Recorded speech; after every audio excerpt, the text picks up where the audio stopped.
Dites-nous, quels sont les montants alloués pour l'APL ou l'AL?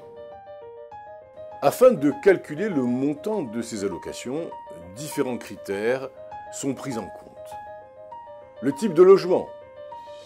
Les chambres doivent par exemple avoir une superficie minimale de 9 mètres carrés pour une personne seule et de 16 mètres carrés pour un couple.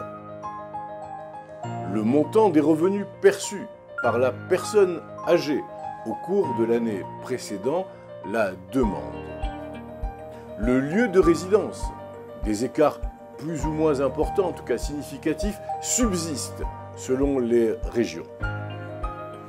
L'APL est versée pour une durée d'1 an et sera soumise à révision tous les ans afin de vérifier si toutes les conditions requises pour y prétendre sont toujours remplies par le bénéficiaire.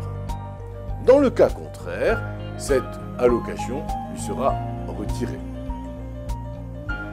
L'APL peut être directement versée au demandeur ou bien à la maison de retraite où il est hébergé.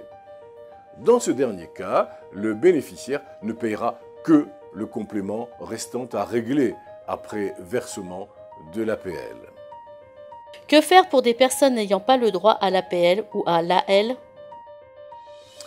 Si le demandeur ne remplit pas une ou plusieurs des conditions nécessaires à l'obtention de l'APL, il existe une autre aide financière à laquelle il pourrait prétendre.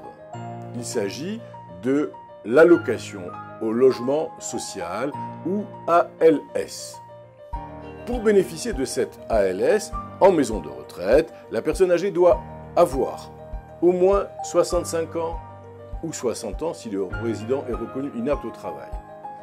Avoir la nationalité française ou celle d'un pays ayant passé une convention de sécurité sociale avec la France. Résider dans une maison de retraite non habilitée au titre de l'APL.